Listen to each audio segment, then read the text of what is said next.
तो शुरू करते हैं अपन। दैट इज ऑप्टिकल एक्टिविटी में मैंने आपको एनेंशियोमर्स उनके प्रॉपर्टीज, डायस्टीरियोइसोमर्स उनके प्रॉपर्टीज और एनेंशियोमर्स और डायस्टीरियोइसोमर्स बताए थे। अपन एग्जांपल भी लिखे थे एनेंशियोमर्स और डायस्टीरियोइसोमर्स में। मैंने आपको फॉर्मूलेस बताए थे क्या, जिससे अपन number of optical isomers calculate कर सकते हैं। ऐसे फॉर्मूले बताए थे क्या मैंने आपको, नंबर ऑफ ऑप्टिकल आइसोमर्स कैसे काम करना है। यस, ठीक है। फिर अगर मैंने नंबर ऑफ ऑप्टिकल आइसोमर्स, जिसमें अपन ने लिखा था 2 to the power of n, where n is the number of chiral centres, वो लिखे थे। ठीक है, तो number of chiral centres calculation अपन ने सीखा हुआ है। अपन कुछ क्वेश्चंस कर सकते हैं। That is how to calculate the number of optical isomers और ज्योमेट्रिकल आइसोमर्स। अपन ऐसे थोड़ा नंबर्स का कैलकुलेशन देखते हैं, फिर उसके बाद अपन थोड़ा आगे और बढ़ेंगे। तो फॉर्मूले मैंने आपको बताए थे, तो फॉर्मूले में अपन क्या कर सकते हैं, जैसे अपन फॉर्मूले लिखेंगे, आरएस कॉन्फ़िगरेशन अपना पहले खत्म हो गया था, काफी पहले खत्म हो गया था अपना आरएस कॉन्फ़िगरेशन। उसके बाद भी अपन डायस्टीरियोइसोमर्स, एनेंशियोमर्स, ये सारा पार्ट खत्म कर चुके हैं। और नंबर ऑफ आइसोमर्स कैसे कैलकुलेट करते हैं वो भी मैं आपको बता। नंबर ऑफ आइसोमर्स कैलकुलेशन के लिए जैसे number of chiral center count करना है, तो we are able to tell number of isomers कैसे बताएं। अभी कुछ और नए टर्म्स हैं, कुछ एग्जांपल्स हैं, वो अपन को पढ़ना है। तो मैं कुछ नए टर्म्स पहले अपन पढ़ लेते हैं, फिर मैं आपको एक साथ काफी सारे एग्जांपल्स करवा सकता हूँ। It can be like that. तो आज अपन थोड़ा सा पहले नए टर्म्स भी पढ़ सकते हैं, फिर अपन पढ़ सकते हैं। दैट इज राइट, क्वेश्चंस कर सकते हैं। तो पहले मैं आपको कुछ नए टर्म्स बता देता हूँ। जैसे अपन लिखेंगे रेसिमिक मिक्सचर। रेसिमिक मिक्सचर होता है, ठीक है ना। तो रेसिमिक मिक्सचर अपन किसको बोलते हैं वो देखें। The mixture which contain the mixture of the mixture which contain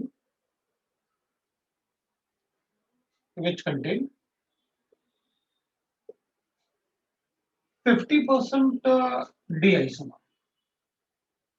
D isomer मतलब जो एक्सपेरिमेंटली कैलकुलेट करेंगे, हमने स्मॉल डी लिखा हुआ है। And 50% L isomer. L isomer is called racemic mixture, is called a racemic mixture। तो अगर हम मान लेते हैं कि 40 और 60% होता, तो उसको रेसमिक मिक्सचर नहीं बोलेंगे, उसको इनेंशियोमेरिक मिक्सचर बोल सकते। तो यहां पर अपन बोल सकते हैं, अगर मान लो एक मॉलिक्यूल है, वो 50% प्लस रोटेशन शो करता है एक तरफ, तो उसका रोटेशन, ऑप्टिकल रोटेशन +10 है। तो दूसरी तरफ रोटेट करता है, तो उसका रोटेशन -10 है। तो अगर दोनों एक साथ प्रेजेंट होंगे, तो ये इसके रोटेशन को, वो रोटेशन को कैंसिल कर देगा, क्योंकि ये +10 आना चाहता है, वो -10। तो किसी भी तरफ फिर रोटेशन अपन को नहीं मिलेगा, कोई ऑप्टिकल रोटेशन नहीं मिलेगा। तो अपन कहेंगे इसका मतलब ये हुआ कि all racemic mixtures are optically inactive because 50% D isomer है, 50% एल आइसोमर है। एक लाइट को पॉजिटिव की तरफ रोटेट करना चाहता है, दूसरा नेगेटिव की तरफ रोटेट करना चाहता है, तो फिर लाइट का रोटेशन कैंसिल होके it will become 0। All racemic mixtures are optically inactive। racemic mixture are optically inactive। तो अपन सारे के सारे रेसमिक मिक्सचर जो होंगे, उनको ऑप्टिकली इनएक्टिव करेंगे। अगर 50% के अलावा कोई दूसरा रेशियो है, then it is called enantiomeric mixture। The mixture which contain which contain D and L isomers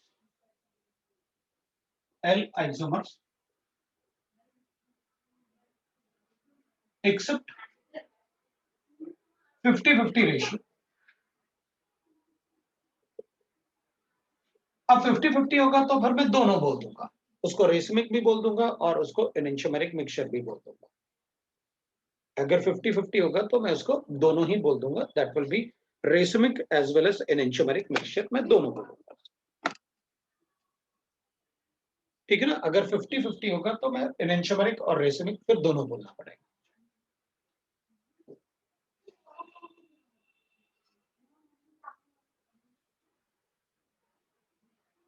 तो अपने पास 50-50 रेशियो होगा,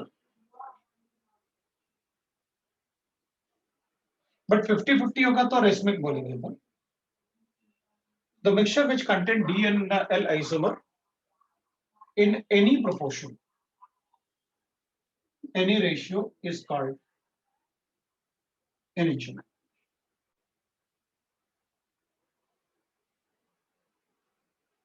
That is called enantiomer.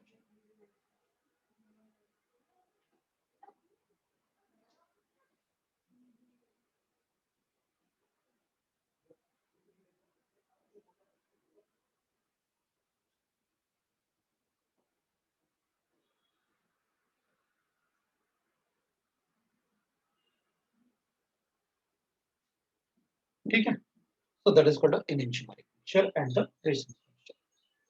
Racemic mixture हमेशा ऑप्टिकली इनएक्टिव होगा, किसी भी मॉलिक्यूल के लिए अपन लिखेंगे तो we are able to tell. अब जैसे आपने बताया कि अगर एक का प्लस रोटेशन है और दूसरे का माइनस रोटेशन है तो दोनों कैंसिल हो जाएंगे, लेकिन अगर एक का प्लस रोटेशन है और दूसरे का मान लेते हैं माइनस रोटेशन है तो फिर दोनों कैंसिल नहीं होंगे। इसका प्लस इसके माइनस 8 को कैंसिल कर सकता है, लेकिन +2 तो बचेगा, तो +2 की वजह से तो ऑप्टिकल एक्टिविटी आएगी ना मिक्सचर में, बिल्कुल आएगी। Then in that case we have to calculate the optical purity, मतलब इसमें प्लस जो है वो माइनस को कैंसिल कर लेगा, लेकिन जो +2 बचेगा उसकी वजह से ऑप्टिकल रोटेशन तो आएगा मिक्सचर का, बिल्कुल आएगा। तो वो अपन को कैलकुलेट करना होगा, that is called optical purity और एनेंटियोमेरिक एक्सेस, राइट। सो अपन लिखेंगे ऑप्टिकल प्योरिटी। सो मैं लिख लेता हूं what is optical purity.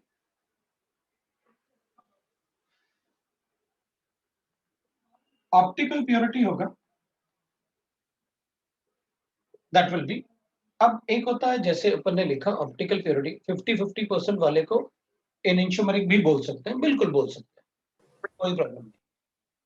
But 50-50% वाला मेनली अपन रेसमिक मिक्सचर बोलेंगे, अपन ऐसे बोल सकते हैं सारे रेसमिक मिक्सचर एनेंटियोमेरिक मिक्सचर नहीं हो सकते, नहीं सारे रेसमिक मिक्सचर एनेंटियोमेरिक मिक्सचर हो सकते हैं, लेकिन सारे एनेंटियोमेरिक मिक्सचर रेसमिक मिक्सचर नहीं हो सकते। भाई एनेंटियोमेरिक मिक्सचर तो 60-40 भी होगा, रेसमिक थोड़ी होगा, लेकिन रेसमिक तो सिर्फ 50-50 होगा, वैसे बोल देंगे, है ना।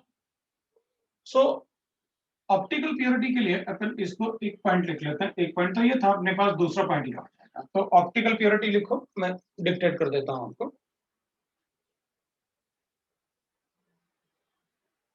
सो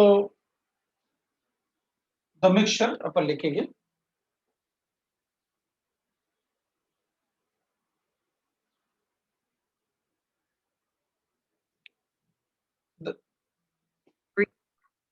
लिखे बोले, अपन इसको ना शॉर्ट फॉर्म में ऐसे लिख देते हैं, उसको फॉर्मूले के फॉर्म में भी लिख सकते हैं, ऐसे लिख सकते हैं sometimes the mixture, right, the mixture which do not contain 50% L and 50% D isomer always show optical purity, always has optical purity, optical purity। सो अपन ऐसे लिख देंगे, फॉर्मूले के फॉर्म में लिख देते हैं अपन इसको, फॉर्मूले के फॉर्म को उसी को डिफाइन भी कर सकते हैं, इसी को डिफाइन करते हैं।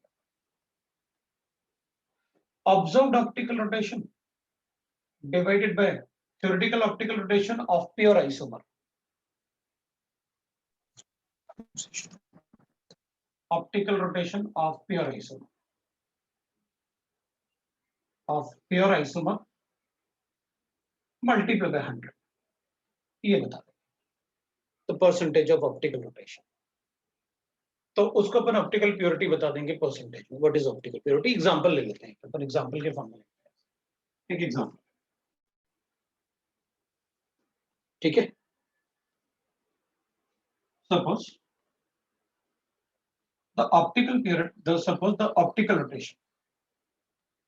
Suppose the optical rotation of pure 2-butanol. 2-butanol जो ऑप्टिकली एक्टिव है, ब्यूटेनॉल is plus 12 डिग्री. ऐसे लिख दिया अपन. भाई अगर प्योर 2-butanol लेते हैं, 2-butanol is ऑप्टिकली एक्टिव क्योंकि उसमें कायरल सेंटर होगा. पर ऐसे लिखिए ना, ब्यूटेनॉल 2-butanol ये chiral centre, it's optically active. तो जो प्योर ब्यूटेनॉल होता है वो प्लस 12 डिग्री रोटेशन शो करता है अगर आप उसे पोलैरिमीटर में रखेंगे तो. But when present as an enantiomeric mixture,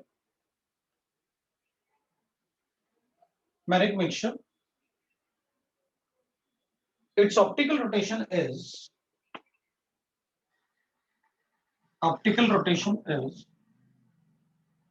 suppose करते हैं अपन को +4 में. That is present as a optical rotation. तो इसका मतलब ये हुआ कि भाई +12 तो होता है जब वो प्योर होता है और मिक्सचर में वो अपन को +4 मिल रहा है. तो इसका मतलब है इसमें से -8 कैंसिल हुआ होगा. मतलब प्लस का मतलब हो गया डी फॉर्म. तो इसमें अगर आप एल्फ आइसोमर को मिक्स करोगे कितना, +8 के बराबर, -8 के बराबर, तो क्या हो जाएगा, दोनों का मिक्सचर क्या हो जाएगा, मिक्सचर का ऑप्टिकल रोटेशन क्या आएगा, वी नो दैट. तो इसको ना प्रॉपरली एक बार अपन देखते हैं फॉर्मूले से. है मैं इसको हटा रहा हूं. तो अपन क्या करेंगे, देखो अपन को पता है ऑप्टिकल रोटेशन क्या होता है, तो अपन कहेंगे ऑप्टिकल प्योरिटी कैलकुलेट करेंगे. Then calculate the percentage of D and L isomer in a mixture. Isomer in mixture. ये अपन से कैलकुलेट करने के लिए कहा करेंगे. तो अपन ऐसे कैलकुलेट करेंगे ऑप्टिकल प्योरिटी. तो अपन कहेंगे optical purity, observed optical rotation कितना है, 4 होना चाहिए. प्योर का कितना, 12, मल्टीप्लाई करते हैं 100. तो 1/3 आया मेरे पास. तो 1/3 इंटू 100 लिखेंगे तो अपन को 33.33% ये आया. ठीक है. तो रेशमाइज कितना हुआ, ये प्योर हटा लो. तो इसका +8 जो आपने L-8 मिक्स किया होता वो रेशमाइज हो गया. Percentage of racemisation. तो अपन कहेंगे that will be 100 - 33. So I got 66.67. इतना रेशमाइज हुआ. लेकिन जो रेशमाइज हुआ होगा उसमें प्लस और माइनस दोनों रहे होंगे ना भाई. इसका जो आपने ऐड किया था ना, जैसे मैंने बताया था कि 12 था, 4 बचा. तो अगर 4 बचा इसका मतलब है आपने इसमें -8 वाला ऐड किया होगा ना. तो इसका -8 वाला उसके साथ न्यूट्रलाइज होकर +4 बचा. तो आपने वही तो कैलकुलेट किया कि percentage of purity of mixture क्या है जब ये ऑब्जर्व्ड रोटेशन है. तो अपन ने कहा 33%. तो रेशमाइज कितना हुआ, तो अपन ने कहा 66%. तो जो 66% होगा तो उसमें आधा प्लस होगा और आधा माइनस होगा. बिल्कुल वही तो रेशमाइज हुआ. तो अपन कहेंगे therefore percentage of D form in mixture तो डी फॉर्म कितना होगा, तो अपन कहेंगे देखो भाई जो बचा हुआ डी फॉर्म है ना 4 की वजह से, वो तो 33.33% है, और जो रेसमाइज हुआ था वो इतना था। इसमें से आधा डी फॉर्म है और आधा एल फॉर्म है जो रेसमाइज हो गया। भाई इसमें इसका -8 आपने ऐड किया और इसका +8 था, वो न्यूट्रलाइज हो गए एक दूसरे के। तो आधा आप उसमें डी फॉर्म ले लो, आधा एल फॉर्म ले लो, तो वी गॉट दैट। तो अपन इसको 33 + 66 का हाफ लेंगे, तो 66% अपन इसी को बना लेते हैं, तो नियरली 67% कर लेते हैं। तो ये 67% हो गया। therefore percentage of that is L form in the mixture, that will be equal to कितना, 66.67 divided by 2 कर लेते हैं, नियरली 33%। या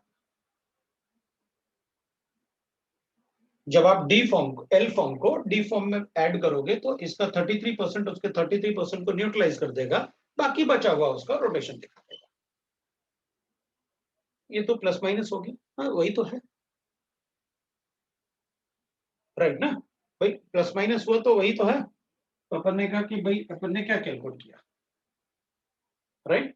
तो ये आपका परसेंटेज ऑफ प्योरिटी हो गया। आपने कहा आपने मतलब डी फॉर्म भी लिया और एल फॉर्म भी लिया। अगर डी +12 होता है तो इसको भी -12 होना चाहिए। दोनों को 50-50% अगर मिक्स करोगे तो ऑप्टिकल रोटेशन 0। लेकिन आपने कहा कि जब इन दोनों को मिक्स करते हैं तो ऑप्टिकल रोटेशन +4 आता है। इसका मतलब है आपने इसको थोड़ा मिक्स किया। एक बार वापस ही तो बता रहा हूं, ये वापस ही तो बता रहा हूं, पहले समझ तो लो, फिर उसको वापस बता दूंगा, कोई प्रॉब्लम नहीं। तो अपन क्या कर, ये वापस ही तो बता रहा हूँ, वही पार्ट वापस थोड़ा और इजी वे में बता रहा हूँ। तो अपने पास मैंने कहा कि ये जो डी फॉर्म है वो +12 है, -12 हो गया एल फॉर्म। तो अगर दोनों को 50-50% मिक्स करोगे ना तो ऑप्टिकल रोटेशन 0। चलिए इसमें मिक्सचर मैंने क्या किया, इसको इतना ऐड किया कि इसका -8 रोटेशन हो बस, तो फिर अपन ने ये हटा दिया। अपन ने कहा यही तो कैलकुलेट करना है मुझे, परसेंटेज कितना परसेंट ऐड कर रहे हो आप इसमें। तो जब मैंने इसको इसमें ऐड किया तो ऐड करने के बाद जो -8 डिग्री है उसने 12 इससे +8 को न्यूट्रलाइज किया और +4 बच गया। तो इसका मतलब है इसमें डी फॉर्म बच गया। ये न्यूट्रलाइज करने के बाद डी फॉर्म जो बचा हुआ है उसका परसेंटेज ज्यादा रहा होगा डी का, और ये आपने कम ऐड किया, तो +4 की वजह से कितना परसेंट बचा हुआ है, इसका जितना आपने इसमें ऐड किया इसका +4 बच रहा है, तो +4 कितना परसेंट ज्यादा से आ रहा है, +4। तो अपन ने कैलकुलेट कर लिया, तो भाई आपने बताया था ऑप्टिकल प्योरिटी होती है ऑब्जर्व रोटेशन ये है, और डिवाइड बाय कर लेना कि उसका प्योर का कितना होता है। अगर ये भी मतलब 50% होता है, ये भी 50% होता, तो दोनों का अगर ये +12 होता है, -12 होना चाहिए। तो अपन ने कहा कि भाई ठीक है, इसमें ना अपन कहेंगे इसको आपने इसमें ऐड किया, तो इसका -8 इसका 12 +12 में से न्यूट्रलाइज करके +4 बचा, तो ऑब्जर्व 4 हो गया, और जबकि उसका ऑप्टिकल प्योर का ऑप्टिकल रोटेशन होता है 12। तो अपन ने चेक कर लिया कि जो 4 आ रहा है इसका मतलब है इस मिक्सचर में 33% डी एक्स्ट्रा था।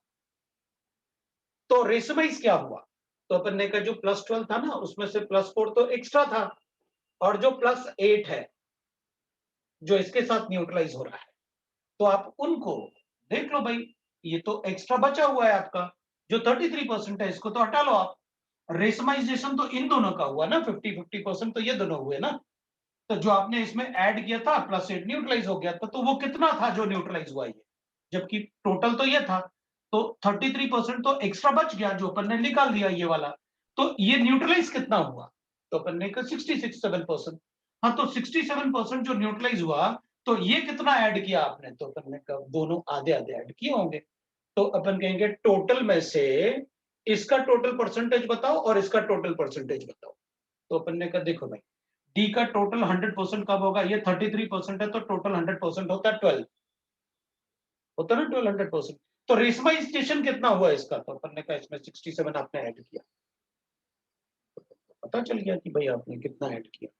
इसको जितना आप न्यूट्रलाइज करोगे वो परसेंटेज हो गए, न्यूट्रलाइज हो गए और अपन ने कैलकुलेट कर लिया। तो अब मैं आपको फिर फॉर्मूले से बता देता हूं उधर से, जिसे आप बोल रहे थे कि सर एक बार और बता दो, मैं फिर बता देता हूं। उसी पार्ट को मैंने बस वर्ड में लिखा था और कुछ भी नहीं, ठीक है ना। अब देख मैंने क्या किया, उसी पार्ट को था कि +4 अपन के पास ऑब्जर्व्ड ऑप्टिकल रोटेशन था, तो अपन ने कहा हमें कुछ नहीं आता, हमें तो बस ये आता है कि मेरे पास +12 होना चाहिए था। अगर 100% डी आइसोमर होता तो +12 होना चाहिए था। आपने कहा लेकिन मैंने जब ऑप्टिकल रोटेशन कैलकुलेट किया तो +4 आ रहा है, तो अपन कहेंगे +4 का मतलब है कि उसमें डी जो है वो 33% प्योर है। तो बाकी डी कहां है? 67 पॉइंट, वो 67%, इसको 34 कर देते है ना, इसको अपन 34 कर देते हैं, नियरली 34%। तो अपन कहेंगे भाई बाकी 66% कहां है? तो अपन कहेंगे वो 66% ना न्यूट्रलाइज हो गया। वो कैसे न्यूट्रलाइज हुआ? आपने उसमें एल फॉर्म डाला। तो इसके 66% को न्यूट्रलाइज करने के लिए मुझे कितना एल फॉर्म ऐड करना पड़ेगा?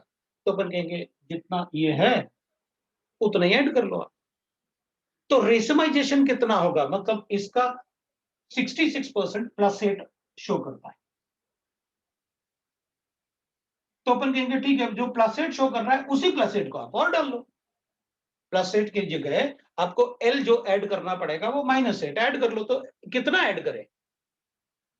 तो अपन कहेंगे -8 ऐड करो। वो -8 कितना होता है एल फॉर्म? तो वो -8 जो है वो 66% होगा। इसका जो 66% आ रहा है उसका भी उतना ही अमाउंट ऐड कर लो आप, तो दोनों न्यूट्रलाइज हो जाएंगे। अच्छा ठीक है, तो इसमें ये बताओ कि जो अपने पास प्योर होता है वो ये होता है और अपन को ऑप्टिकल रोटेशन ये मिल रहा है। तो अब आप ये बताओ कि इस जो मिक्सचर आपने इनिशियली लिया था उस मिक्सचर में रेशमाइजेशन कितना हुआ? तो अपन कहेंगे अच्छा रेशमाइजेशन बताना है मुझे, तो ठीक है भाई कोई बात नहीं। अपन कहेंगे +8 अपने पास होना चाहिए था, लेकिन +4 आ रहा है, 12 होना चाहिए था, +4 आ रहा है, +8 जो है वो न्यूट्रलाइज हुआ। तो ये जो न्यूट्रलाइज हुआ होगा वो 50-50% रहा होगा ना एक दूसरे का। भाई जो न्यूट्रलाइज होगा वो तो 50-50% होगा, क्योंकि +8 -8 तो रेशमाइज मिक्सचर है। तो अपन क्या करेंगे, अपन कहेंगे इसी को ना जो न्यूट्रलाइज हुआ है ना उसी को बता देते हैं 50-50%। तो कितना परसेंट था जो न्यूट्रलाइज हुआ एक दूसरे से? तो अपन कहेंगे देखो सर 4 तो बच रहा है तो वो 34%। तो बाकी कितना न्यूट्रलाइज हो गया? तो अपन ने कहा भाई बाकी जो है ना 66% जो भी अमाउंट आपने लिया होगा उस अमाउंट का 66% जो है वो रेशमाइज हुआ होगा उसमें। तो उस अमाउंट का 66% कितना रहा होगा? तो अपन कहेंगे देखो उसका आधा प्लस वाला रहा होगा, आधा माइनस वाला रहा होगा। तो प्लस वाला टोटल कितना होगा? तो जो बचा होगा ना इससे आधा, जो अपन जिसको अपन 66 बोल रहे हैं, 66% रेशमाइज हो रहा है, तो 66% में 50% प्लस रहा होगा और 56% माइनस रहा होगा। 66 का आधा ये रहा होगा और आधा वो रहा होगा, मतलब 50% ये और 50% वो। तो अपन ने कैलकुलेट कर दिया, अपन ने कहा भाई ठीक है, ये तो बचा हुआ है ऑप्टिकल प्योरिटी जो अलग रखो आप, रेशमाइजेशन किसका हुआ उसको बताओ आप। तो अपन कहेंगे ये तो बचा हुआ है, रेशमाइजेशन कितने परसेंट का हुआ? तो अपन ने कहा 66%। तो आधा उसमें प्लस रहेगा, आधा उसमें माइनस रहेगा, इट इज अ रेशमाइजेशन। तो अपन ने कहा भाई ठीक है, तो percentage of pure D isomer बताओ। तो अपन कहेंगे भाई देखो इसमें आधा डी आइसोमर रहेगा, आधा एल आइसोमर रहेगा, ठीक है। तो एक तो ये है मेरे पास डी आइसोमर आधा, बाकी जो बचा हुआ है जो रोटेशन कैंसिल नहीं हुआ वो भी ऐड कर दूंगा, हो गया मेरे पास वो टोटल डी आइसोमर 67%। अपन मोल्स थोड़ी कैलकुलेट कर रहे हैं, अपन तो परसेंटेज में बता रहे हैं। तो फिर एल आइसोमर कितना होगा? तो ठीक है L isomer pure L isomer कितना होगा? टोटल तो आइसोमर मिक्सचर तो कितना होगा? 66/2 हो जाएगा इसमें, 33%। लो भाई ये आइसोमर ये बताया, मैंने कोई मोल्स थोड़ी बताया आपको, मैंने तो बस ये बताया कि जितना न्यूट्रलाइज हो गया वो रेशमाइज हुआ है। तो उसमें जो रेशमाइज हुआ होगा वो प्लस आधा हो रहा होगा और आधा हो रहा होगा। ले भाई उसको भी समझ में आ गया, कोई प्रॉब्लम नहीं। और अगर समझ में ना आए तो ऑब्वियस सी बात है, मैंने पहले थोड़ा सा ना उसको थोड़ा सा ऑब्जर्वेशन दिखाया था कि यार थोड़ा ऑब्जर्वेशन दिखा देना और इजी फिर कैलकुलेशन पे है। तो अब ना हमें फॉर्मूले की भी जरूरत नहीं, इसमें होता क्या है, कुछ होता तो है नहीं। आप ये बताओ ऑप्टिकल रोटेशन कितना बचा हुआ है, उसको साइड में रख देते हैं पेयर के कंपैरिजन में, ठीक है ना। अब और क्वेश्चन आपको शीट में मिलेंगे ना, काफी सारे क्वेश्चन और काफी अच्छे अच्छे क्वेश्चन मिलेंगे, नहीं मिलेंगे तो रिवीजन में मैं खुद करवाऊंगा। मैं तो आपको सीधी सीधी बात है, इसका रोटेशन अलग रख देता है, बाकी जो बचा हुआ है वो रेशमाइज होता है, खत्म। तो क्या उसमें फिर कर देता हूँ, मुझे क्या है, कोई भी कंपाउंड लिखता हूँ जो ऑप्टिकली एक्टिव है, ऑप्टिकल रोटेशन अब इसकी जगह 20 दे दूंगा और बोलूंगा कि अब मेरे पास देख, अब 2 ब्यूटेनॉल के लिए मैंने कर दिया इसको 2 क्लोरो ब्यूटेन, लो अब ये कर दिया और इसमें ये 20 है और इसमें तुमसे बोल दिया 20 की जगह अब मैंने +8 ले लिया, ठीक है सर। अब ऐसे भी कर सकता हूँ, रुकना मैं इसका दूसरा आइसोमर एल वाला ले लेता हूँ, तो अपन को ये जो गिवन होगा ये एल ही गिवन होगा कि बचा हुआ है, मैक्सिमम मैं एल से बता रहा हूँ ना आपको।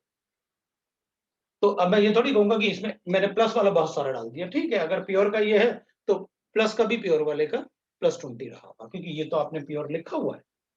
अगर ये एल है तो इसका डी वाला भी प्योर 20 +20 होगा, ये एल से क्वेश्चन सॉल्व कर लिया आपने, तो मैं कहूंगा ठीक है ऑप्टिकल प्योरिटी लो। तो इसको 2/5 करते हैं, 2/5 का मतलब हो गया 40%। तो बचा हुआ मतलब अब अपन कैलकुलेट कर लेंगे कि बचा हुआ 60% है जो रेसमाइज हुआ, टोटल मिक्सचर रेसमाइज, रेसमाइज्ड कितना हो गया, तो अपन कहेंगे रेसमाइज्ड हो गया, दैट इज 100 - 40, 60% रेसमाइज।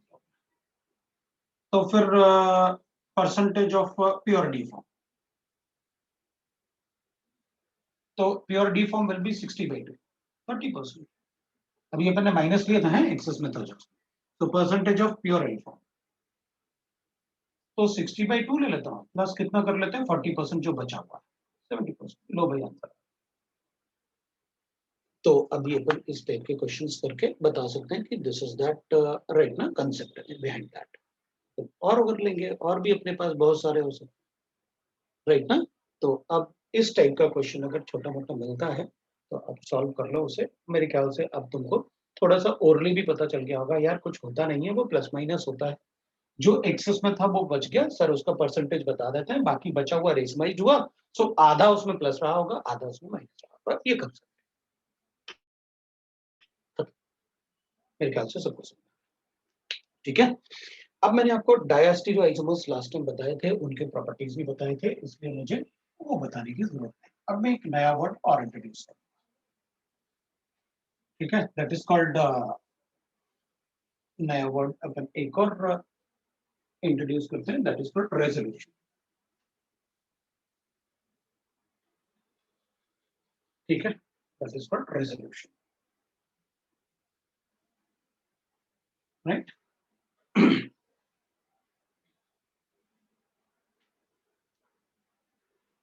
वो नया वर्ड होगा that is called resolution,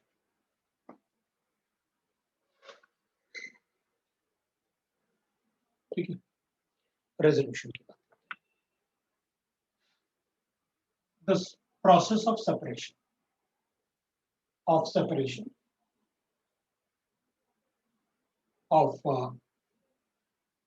racemic mixture into pure isomers is called resolution,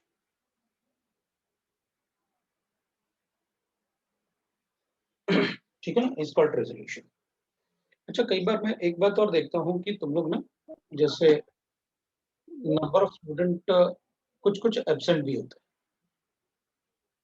organic chemistry के क्लास में तो मैं कहूँगा एब्सेंट मत लो, वरना प्रॉब्लम जाएगा, मैंने तुमको पहले ही बताया था, राइट ना, फिर शीट से अपन नहीं पढ़ पाएंगे, उसमें अपन को हमेशा डाउट बना रहेगा। सो कोशिश करना, और फिर शुरू शुरू में क्या होता है ना, कुछ स्टूडेंट लास्ट लास्ट में मतलब 2-3 स्टूडेंट चले जाते हैं कि चलो अब तो 10 मिनट बचे हुए हैं सर, मतलब क्वेश्चन ही करवाएंगे उसके बाद तो चले जाएंगे, तो मेरे ख्याल से वो नहीं करना चाहिए, है ना। तो सर कल बच्चों का फिजिक्स का पेपर है, इसलिए एब्सेंट होंगे, नहीं अभी ठीक है, मतलब मैं जैसे अपन ने मेंस वाले भी देखे थे तो दे आर 22 स्टूडेंट, तो इस क्लास के पहले उनका भी क्लास, तो उनका स्टीरियो खत्म हो गया, एक क्लास लगेगा सब कुछ खत्म, उनका स्टीरियो खत्म हो गया। तुम लोगों का नहीं हुआ, मेंस वालों का स्टीरियो खत्म है ना। लेकिन मैं बाकी क्लासेस की भी बात कर रहा हूँ कि कभी कभी तुम लोग गड़बड़ कर देते हो, ये कैमरा भी गड़बड़ कर देता है तुम्हारी तरह, है ना। तो यार क्लास को थोड़ा सा मिस मत करो, मेरा मतलब ये है, ठीक है। तो अब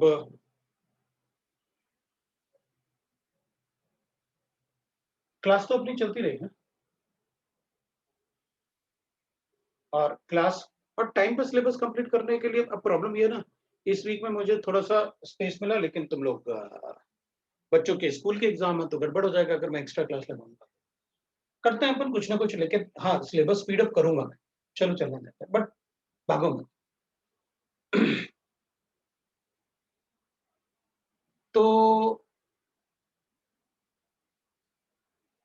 नहीं अभी तो 1 घंटे 1.5 आवर की क्लास है ना बस, अभी 2 घंटे घंटे वाली क्लास नहीं रख रहे हैं।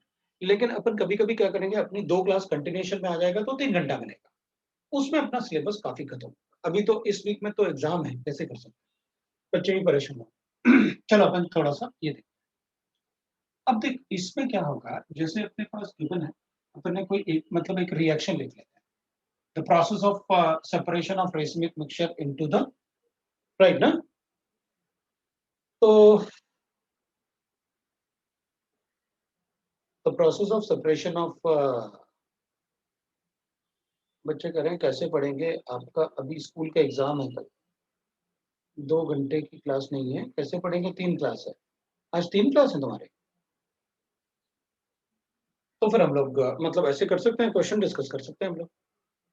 तो तुम लोग जा सकते हो, हम लोग क्वेश्चन डिस्कस कर लेते हैं, और तुम लोग क्वेश्चन के लिए उसमें देख लेना, मतलब तुम लोग वीडियो लेक्चर देख सकते हैं क्वेश्चन के लिए, फिर रेजोल्यूशन अपन नेक्स्ट क्लास में शुरू कर लेंगे, ऐसे कर सकता हूँ। अगर स्कूल एग्जाम है तुम्हारा तो हम ऐसे कर सकते हैं। तो बोलो क्वेश्चन डिस्कस कर लें।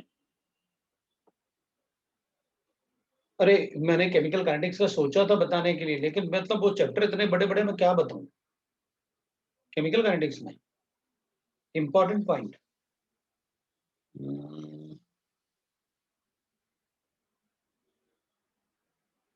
अच्छा, अरे कोई कह रहा है सॉलिड स्टेट, कोई कह रहा है, मतलब ऐसे नहीं यार, मैं खुद भी सोच रहा था कि मैं पढ़ाऊं, लेकिन मेरी समझ में नहीं आया क्या बताऊं, ना। तो हाँ मतलब रिकॉर्ड हो रहा है लेक्चर, तो आप रिकॉर्डेड लेक्चर थोड़ा देख सकते हो, मैं मतलब अगर डाउट डिस्कस वो क्वेश्चन डिस्कस कर देता हूँ, तो तुम लोग मतलब बाद में डाउट्स देख लेना, ऐसे कुछ कर लेना, क्वेश्चन देख लेना कैसे करवाए सब, और फिर डाउट्स में पूछ लेना। हाँ स्कूल के एग्जाम में तो, स्कूल में तो कब खत्म हो जाता है सारा एग्जाम, समझ में नहीं आता स्कूल के एग्जाम में। हाँ तो स्कूल वाले पढ़ाते भी तो हैं, उन्हें पढ़ाया होगा ना स्कूल के लिए, स्कूल के लिए पढ़ाया होगा ना, सॉलिड स्टेट केमिकल काइनेटिक्स ये सब पढ़ाया होगा स्कूल के लिए तुम्हारे। हाँ तो फिर कोई बात नहीं, तो अपन कंटिन्यू करते हैं, और रेजोल्यूशन को ही, अब बच्चे कह रहे हैं कि सर रेजोल्यूशन कंप्लीट करो आप, हम लोग चाहते हैं आप रेजोल्यूशन पढ़ाओ, तो चलो रेजोल्यूशन कर लेते हैं। फिर सारे बच्चे कह रहे हैं कि सर हमारे एग्जाम भी होंगे तो आप छुट्टी दोगे क्या। अरे यार तुम लोग मुझे ही फंसा देते हो, चलो रेजोल्यूशन करते हैं, फालतू में टाइम वेस्ट हो गया। अच्छा देख अपन ऐसे एक एग्जांपल ले लेते हैं। लैग हो रहा है क्या लैपटॉप, अपना लेक्चर लैग हो रहा है क्या। नहीं अभी नहीं हो रहा है। अच्छा तो देखो मतलब लैग हो रहा होगा तो मुझे बता देना, अभी तो बच्चे बोल रहे हैं कि नहीं हो रहा है, अभी ठीक हो गया। चलो अपन फिर शुरू करते हैं। तो what I will do, resolution में देखो मैं एक एग्जांपल ले रहा हूँ इसे, वी नो दैट, है ना, पर एक ऐसे कर लेते हैं, we know that, so we know that अगर हम कभी एसिड को रिएक्ट करेंगे ना, कार्बोक्सिलिक एसिड को अगर हम एसिड अल्कोहल से रिएक्ट करेंगे, कार्बोक्सिलिक एसिड को अगर अपन अल्कोहल से रिएक्ट करेंगे, एसिड है, इसको अल्कोहल से रिएक्ट करेंगे तो एस्टर बनेगा, है ना, तो अपन को एस्टर बनेगा और वाटर बनेगा, ये अपन को पता है। इसी को मैं रेजोल्यूशन में यूज कर लेता हूँ, ठीक है ना, इसी को मैं रेजोल्यूशन में यूज, तो अगर मैं इसी को रेजोल्यूशन में यूज करूंगा तो I will have like this, ऐसे। हाँ वो लैग हो रहा है, वो कैमरा मतलब ऐसे होने लगता है ना, तो मैं समझ जाता हूँ वो लैग होता है। ठीक है, कोई बात नहीं, तो अपन कंटिन्यू करते हैं, अभी थोड़ा ठीक है मेरे ख्याल से। तो अपन क्या करेंगे, कार्बोक्सिलिक एसिड को इसके लिए, तो अपने पास सपोज करते हैं we are having a racemic mixture of carboxylic acid, suppose we have a racemic mixture of carboxylic, अपने पास कार्बोक्सिलिक एसिड का रेसिमिक मिक्सचर है। एक मिनट रुकना है, मैं लैब देख लेता हूँ, नेट चेक कर लेता हूँ।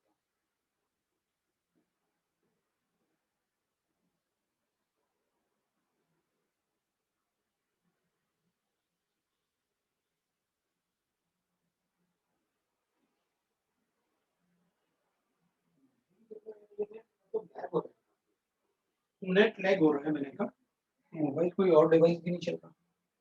चलो, अभी मेरे ख्याल से मतलब कोई और डिवाइस भी नहीं चल रहा है, एक ही डिवाइस में, और 100 Mbps का स्पीड है, सोचो। हाँ, तब भी लैग हो रहा है। ये तो हाल है। चलो ठीक है, अपन देखते हैं। तो अच्छा, मेरे यहाँ भी वही जियो वाला है, तो जियो वाला चेंज किया मैंने एयरटेल से। चल देखते हैं अपन, है तो अपन लिखेंगे भाई, देख अपने पास एक रेसमिक मिक्सचर ले लेते हैं, एक हाइड्रोजन, अपने पास C2H5 है, और एक COH ले लेता हूँ, एक कार्बोक्सिलिक एसिड, राइट। तो अपन ऐसे कर लेते हैं 1 2 3, ये आर आइसोमर, ठीक है। तो एक ऐसा आइसोमर ले लेते हैं अपन, ऐसे करके C2H5 ले लेते हैं, इधर H लिखते हैं और इधर लिख लेते हैं अपन COH, तो अपन कहेंगे ये ऐसा आइसोमर। सो अपने लिए ये क्या हो गया, racemic mixture, that's a racemic, ये रेसमिक, ठीक है। अब अपन क्या करेंगे, अपन ने लिखा हुआ है कि जब हम किसी भी एनेंटियोमर्स को, एनेंटियोमर्स की प्रॉपर्टी में लिखा हुआ है, when the enantiomers are reacted, they are enantiomers because they are mirror images of each other. They react with the same rate with optically inactive reagent, but with a different rate with optically active reagent. मैं इसको ना एक optically active reagent से react करवा देता हूँ, ये एक ऑप्टिकली एक्टिव रिएजेंट है, इससे इसको रिएक्ट करवा देते हैं। This is optically active reagent, ये रेसमिक मिक्सचर नहीं है, this is optically pure reagent है, optically pure alcohol, pure alcohol, इससे रिएक्ट करवा। अब जब अल्कोहल और एसिड रिएक्ट करेंगे तो there will be removal of water molecule.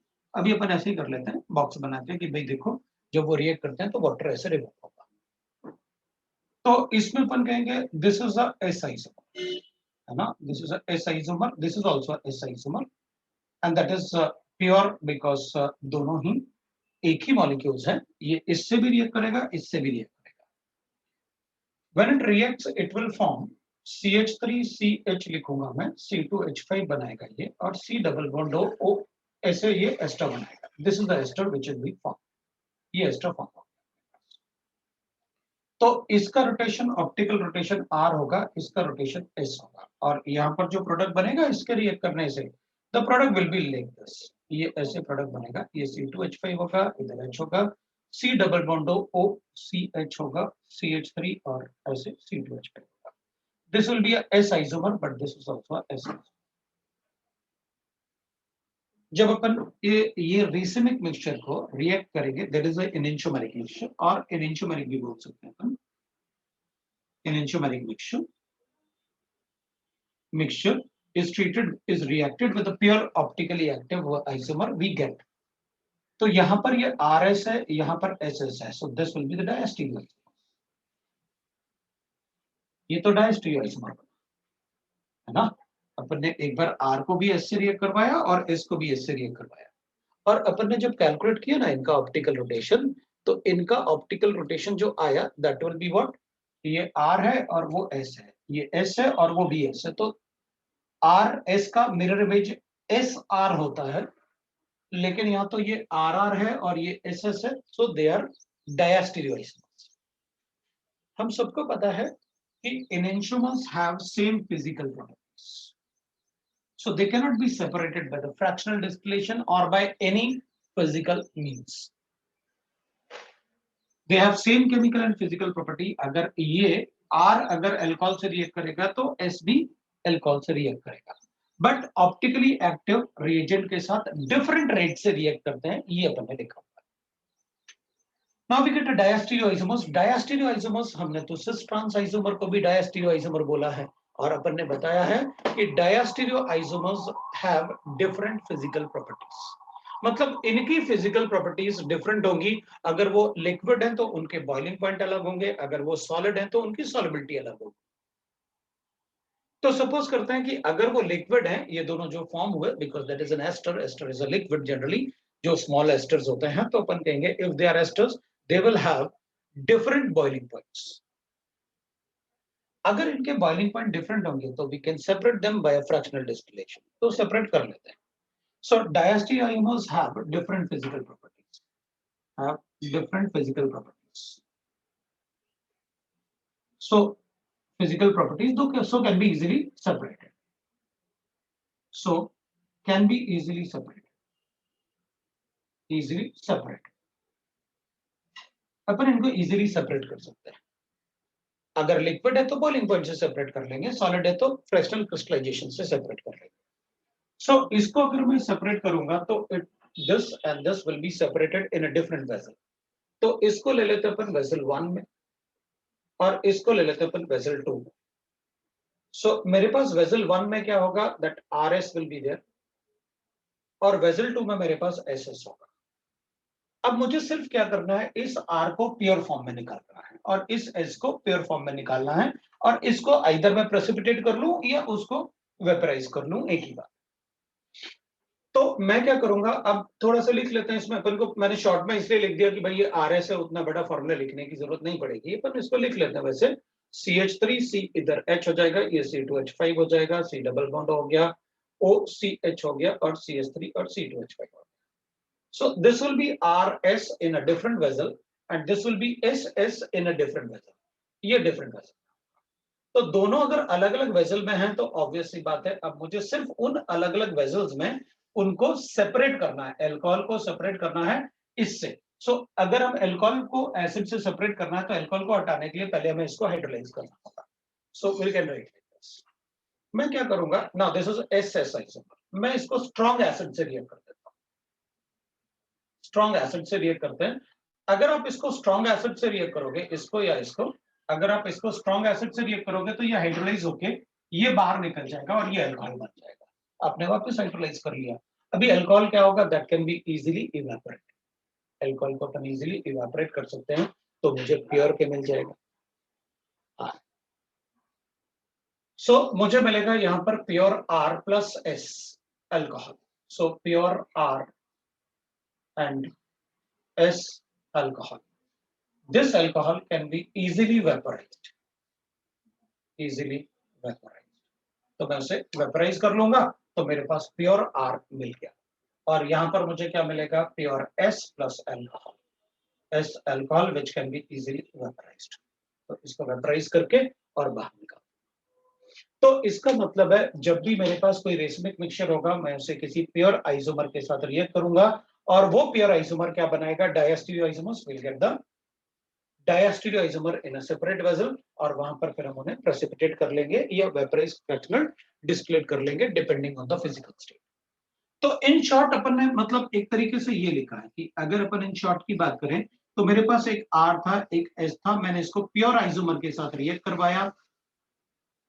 दोनों S भी हो सकते हैं, मतलब मैंने यहाँ पर S लिखा हुआ है, मैं दोनों को S भी लिख सकता था। तो अगर मैं दोनों प्योर होंगे तो ये R R और ये S R बनेगा, तो this will be the diastereo isomer, है ना, और डायस्टीरियो आइसोमर बनेगा, और this is a racemic mixture, है ना, और ये प्योर आइसोमर था, प्योर R के साथ अपन ने रिएक्ट करवाया था उससे, और जो प्रोडक्ट मिलेगा अपन को वो डायस्टीरियो आइसोमर्स है which can be separated in the different vessel. सो एक वेसल 1 में आ जाएगा, एक वेसल 2 में आ जाएगा, और वेसल 1 में अपन किसी एक को लिख लेते हैं, आर आर आ गया, वेसल 2 में S are ah, this is in the vessel. और उसके बाद फिर अपन इनको क्या करेंगे, प्योर आर में सेपरेट कर लेंगे सुटेबल रिएजेंट के साथ। सो इधर अपन को प्योर आर मिलेगा, इधर अपन को प्योर एस, वो सुटेबल रिएजेंट से जैसे अपन ने वहां पर strong. This process is called resolution, जिससे अपन प्योर आइसोमर्स को सेपरेट कर सकते हैं। So this is resolution what we say. अब एक और वर्ड होता है जिसको अपन को पढ़ना पड़ेगा, that is called meso compound. अपन को कभी कभी मीजो कंपाउंड पूछ लेते हैं, व्हाट आर मीजो कंपाउंड्स। ठीक है, वैसे मैंने बताया होगा लास्ट टाइम आपको मीजो कंपाउंड्स क्या होते हैं, but I think I won't remember कि मैंने आपको मीजो कंपाउंड का डेफिनेशन दिया कि नहीं दिया, but can tell you what is meso compound. जैसे रेजोल्यूशन लिखा मैंने, वैसे मीजो कंपाउंड की एक बार देख लेते हैं।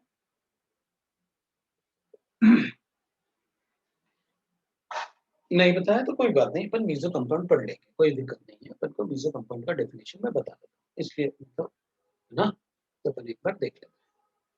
सो अपन क्या करेंगे, molecule has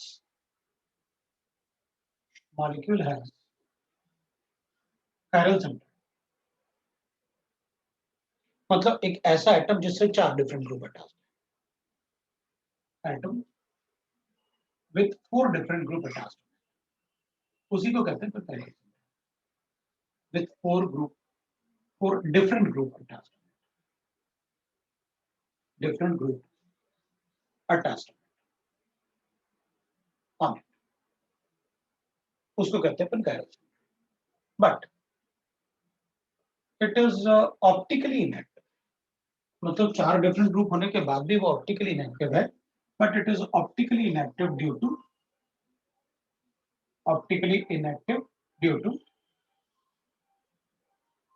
to plane of symmetry, मतलब उसमें प्लेन ऑफ सिमेट्री की वजह से वो ऑप्टिकली इनएक्टिव है। तो उस टाइप के कंपाउंड को अपन बोलते हैं दैट इज अ मीजो।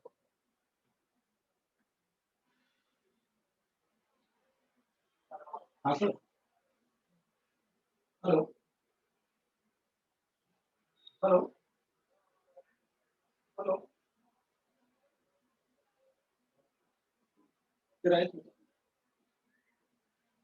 तो अपन एग्जांपल ले लेते हैं इसका, what is a meso compound, right.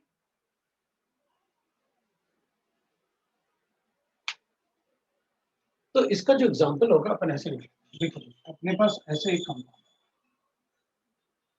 Example ले लेते हैं, दैट इज अ कंपाउंड। अब देखो इस कंपाउंड में अपन को साफ साफ दिख रहा है, अपन को पता है क्रॉस वाला स्ट्रक्चर, तो क्रॉस वाले स्ट्रक्चर में अपन को पता है ऐसे होता है, अपन सबको पता है, और ये ऐसे होते हैं क्रॉस वाले स्ट्रक्चर में, ये अपन को पता है, अंडरस्टूड होते हैं, ये अपन को पता है।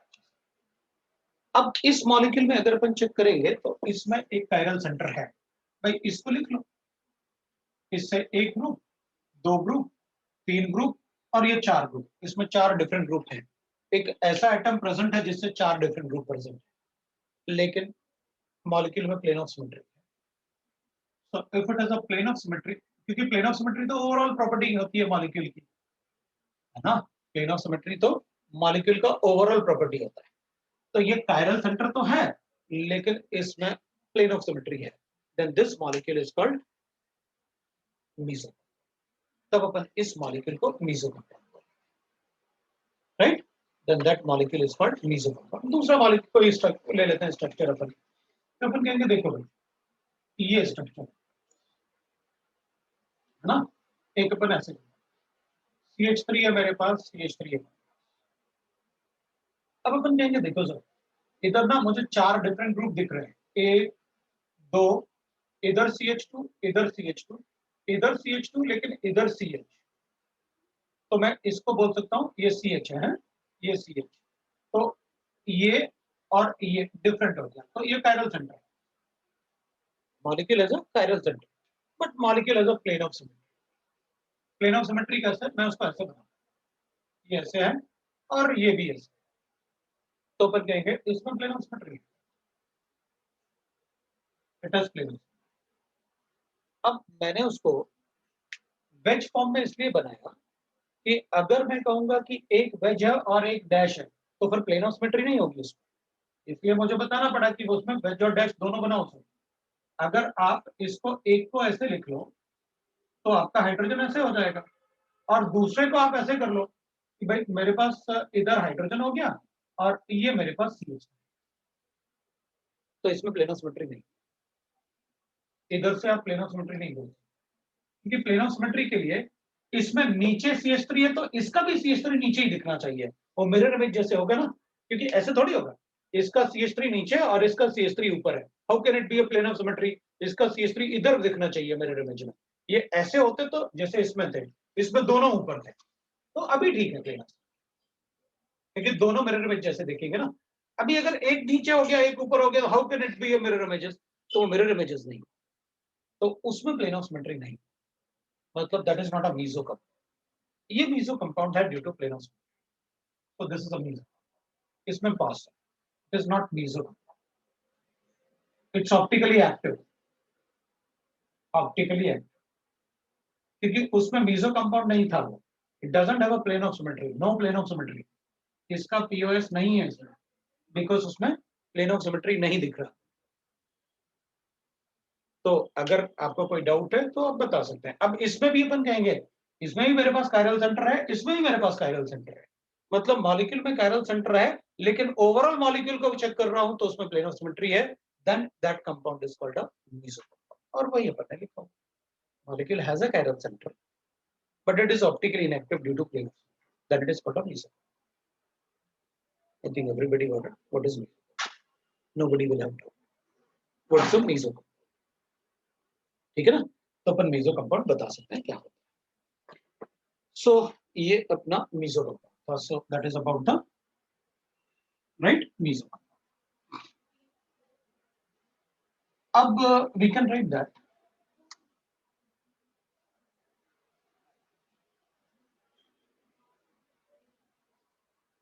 जैसे मेरे पास अगर मैं meso compound के बाद we can write that optical activity in suppose करते हैं अपन compounds which doesn't have a chiral center, right ना, अपन ऐसे कंपाउंड्स भी पढ़ सकते हैं जिनमें कायरल सेंटर नहीं है लेकिन वो ऑप्टिकल एक्टिविटी शो कर सकते हैं। अच्छा, ऐसे भी कंपाउंड हो सकते हैं, हाँ, तो अपन सेपरेटली पढ़ते हैं ना उन कंपाउंड को, how we can write that.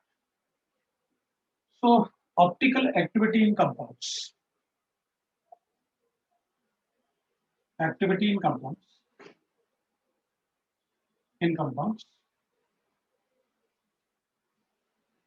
which do not have chiral atom और chiral center भी,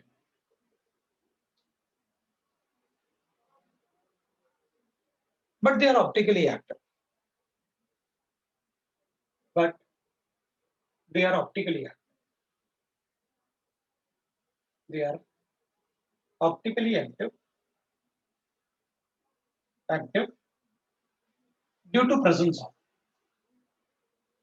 due to presence of, due to presence of chiral axis, that is chirality.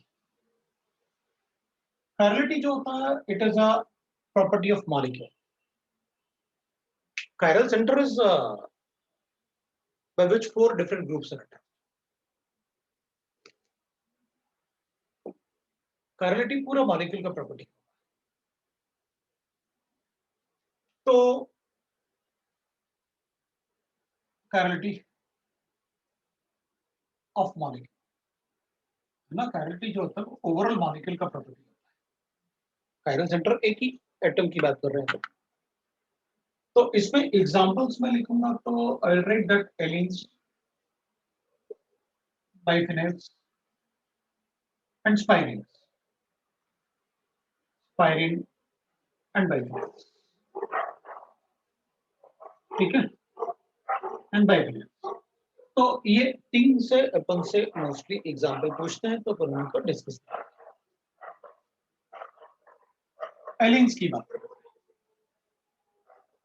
एलिन्स मैंने आपको बता रखा है, एलिन्स क्या होता है, एलिन्स जिनमें कार्बन कार्बन के बीच में क्यूमुलेटिव डबल बॉन्ड्स होते हैं, राइट, एलीन्स वो होते हैं जिनमें कार्बन कार्बन के बीच में, जिनमें कार्बन के एटम के बीच में क्यूमुलेटिव डबल बॉन्ड। तो this is allene, this is allene.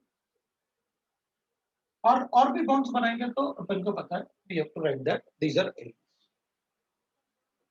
और अगर अल्टरनेट डबल बॉन्ड होते हैं तो एल्कीन्स बोलते हैं। तो अब एलीन्स में मैंने आपको पहले जीओसी शुरू करने के पहले ही एलीन्स का स्ट्रक्चर बताया। अगर कोई कार्बन एटम के बीच में डबल बॉन्ड है ना, अगर कोई कार्बन एटम के बीच में डबल बॉन्ड है तो अपन बोलते हैं कि भाई डबल बॉन्ड का जो पाई बॉन्ड का प्लेन होता है ना, जो भी पाई बॉन्ड का प्लेन होगा, मान लेते हैं कि बोर्ड का जो प्लेन है वो पाई बॉन्ड का प्लेन है, तो फिर जिस कार्बन एटम से पाई बॉन्ड अटैच होगा ना, उसके जो एटम होंगे वो पाई बॉन्ड से हमेशा परपेंडिकुलर होना भी चाहिए। sp2 हाइब्रिडाइज्ड है, ये मैंने आपको बताया। एलीन में अपन को क्या करना होता है, एक कार्बन से ज्यादा कार्बन से डबल बॉन्ड बनाने होते हैं, तो बीच वाला कार्बन जो होते हैं वो sp हाइब्रिडाइज्ड होते हैं। तो इसमें सिग्मा बॉन्ड तो pz ऑर्बिटल से बनाते हैं अपन, सिग्मा बॉन्ड तो pz ऑर्बिटल से बनाते हैं अपन। जो पाई बॉन्ड बनेगा वो इसका पाई बॉन्ड अगर इसके साथ px से बना हुआ है, इसका पाई बॉन्ड अगर यहाँ पर px से बना हुआ है, तो फिर ये px से पाई बॉन्ड इससे नहीं बना सकता। तो इसके साथ जो ये पाई बॉन्ड बनाएगा वो दूसरे एक्सेस को यूज करके, ये अपन वाई एक्सेस, तो ये जो एक्सेस यूज होगा वो पी वाई। ये अपन को पता है कि px और py एक दूसरे से 90 डिग्री पर, इसका मतलब है अगर ये पाई बॉन्ड ऐसे है तो ये वाला पाई बॉन्ड ऐसे होगा 90 डिग्री। ये मैं पहले भी आपको बता,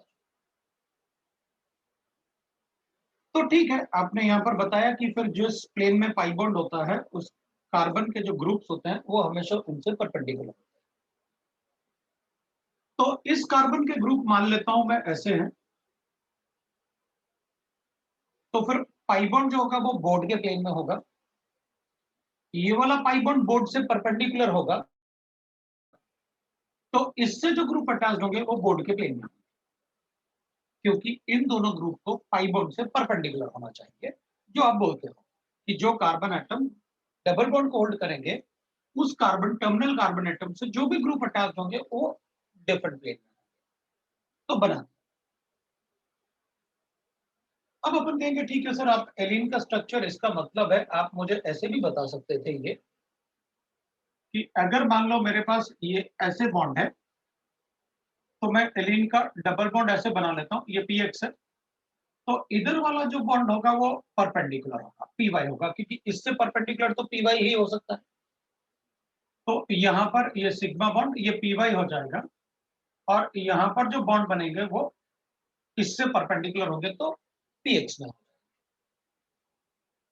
ये एलीन है, ये आपने पहले भी बताया हुआ है, बिल्कुल जीएसटी पढ़ने के पहले मैंने आपको ऑर्बिटल्स में काफी कुछ डिस्कस किया था। और फिर अपन ऐसे भी लिख सकते हैं कि सर अगर मान लो मैंने ऐसे लिखा हुआ है ये दोनों बॉन्ड, तो मैं एलीन ऐसे बना सकता हूँ, ये फिर ऐसे रहा होगा, फिर आप इसको ऐसे बनाओगे तो कार्बन फिर मैं ऐसे बना सकता हूँ, फिर मैं ऐसे बना सकता हूँ, ये सिग्मा बॉन्ड है, फिर मैं इसको ऐसे बना सकता हूँ, और अगर यहाँ पर बनाऊंगा तो ये ऐसे बन जाएगा, या इसी से अटैच करूंगा तो ऐसे बन जाएगा। दिस इज द, मेरे ख्याल से किसी को डाउट नहीं होगा एलियंस के लिए, है ना, कि अपन को क्या करना है। अपन कहेंगे मान लो अब अपन बात करते हैं ऑप्टिकल एक्टिविटी। सो ऑप्टिकल एक्टिविटी की अगर मैं बात करूँ ना, तो अपन लिखेंगे देखो भाई ये तो हो गए एलियंस अपने पास, तो कार्बन है, डबल बॉन्ड है, और इधर ऐसे है, और इधर अपने पास ऐसे गिवन है, और दिस विल बी ये कार्बन। अब मान लेते हैं अपन कि यहाँ पर CH3 गिवन है, यहाँ पर H गिवन है, यहाँ पर Cl गिवन है, यहाँ पर Br गिवन है। अगर अपन दोनों को पढ़ेंगे तो अपन कहेंगे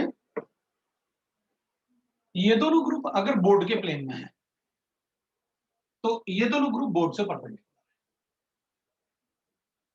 अगर ये दोनों ग्रुप बोर्ड के प्लेन में है तो ये दोनों बोर्ड के परपेंडिकुलर है। और इन एनी कंडीशन मॉलिक्यूल को मैं दो इक्वल पार्ट में डिवाइड नहीं कर सकता, और ना ही मैं इसको दो इक्वल पार्ट में डिवाइड कर पाऊंगा इक्वल पार्ट्स में। क्यों? क्योंकि अगर लाइट का प्लेन ये होगा तो मुझे ये वाले ग्रुप नहीं दिखेगी, तो इधर ऊपर Cl होगा और नीचे Br होगा, मतलब मॉलिक्यूल में सिमेट्री नहीं है। और अगर लाइट का प्लेन इन दोनों के प्लेन से ऐसे कट करेंगे तो लाइट के प्लेन में अगर ये दोनों है तो ये नहीं दिखेंगे मुझे, तो एक तरफ H होगा और एक तरफ CH3 होगा, मतलब मुझे वहां भी डिफरेंस दिखेगा, एक तरफ H होगा और दूसरी तरफ CH3। मतलब यहां पर किसी भी कंडीशन में प्लेन ऑफ सिमेट्री नहीं आ सकती, और सेंटर ऑफ सिमेट्री का तो क्वेश्चन ही नहीं, इसमें सेंटर ऑफ सिमेट्री हो ही नहीं सकता। इसका मतलब है इस मॉलिक्यूल में ना तो पॉस है ना कॉस है, जो अपना मिनिमम कंडीशन है ऑप्टिकल एक्टिविटी, और ना ही इसका मिरर इमेज सुपर इम्पोसिबल है। अगर अपन यहां पर कैलकुलेट करेंगे ऐसे, तो अगर अपन मिरर इमेज बनाते हैं तो विल गेट लाइक दिस, इधर Cl होगा, इधर Br होगा, this is a mirror image what we are writing. इधर डबल बॉन्ड है अपने पास, तो इधर CH3 है और इधर H है अपने पास, तो मिरर इमेज हो ही नहीं सकता। इसको उठा के अगर आप ऐसे रखोगे तो ये दोनों इधर आएंगे, जो कभी सुपरइम्पोज कर ही नहीं सकते। मतलब दिस मॉलिक्यूल हैज कायरलिटी, उधर सुपरइम्पोसिबिलिटी नहीं। This molecule doesn't have plane of symmetry and centre of symmetry which is a minimum condition for optical activity, वो भी नहीं है। मतलब it is optically active due to presence of chiral axis. These distance are called chiral axis. इसको अपन chiral axis, इसको अपन chiral axis. These are called chiral axis. The distance between these groups are called chiral axis. अब इसमें अपन कहेंगे जैसे biphenyls अपन ने लिखा हुआ है, सर एलीन तो ये भी है, लेकिन इसमें तो चारों ग्रुप एक ही प्लेन में प्रेजेंट होंगे। इसका मतलब है कि डिफरेंट प्लेन में लाने के लिए एलीन्स में even number of double bond होने चाहिए एलीन सिस्टम। अगर odd number of double bond होंगे तो टर्मिनल ग्रुप्स एक ही प्लेन में लाई करेंगे। अगर टर्मिनल ग्रुप एक ही प्लेन में लाई करेंगे तो molecule will have plane of symmetry. It can show geometrical isomerism, क्योंकि अगर ये चारों एक ही प्लेन में होंगे तो सिस ट्रांस बता सकता हूं, डिपेंडिंग EZ भी बता सकता हूं, depending on the group attached. तो इसमें अपन ऐसा लिख सकते हैं, है ना, कि allenes can show optical activity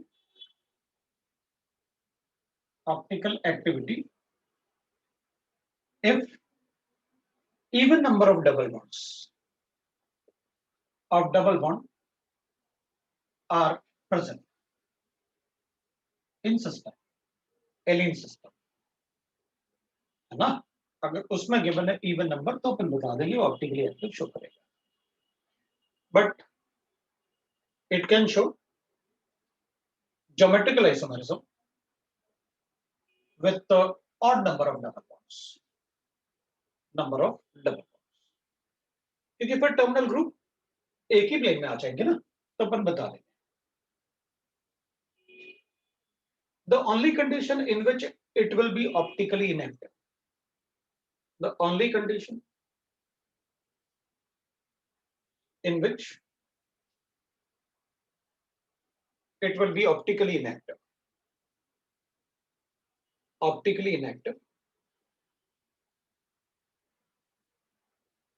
when terminal carbon atom has same group,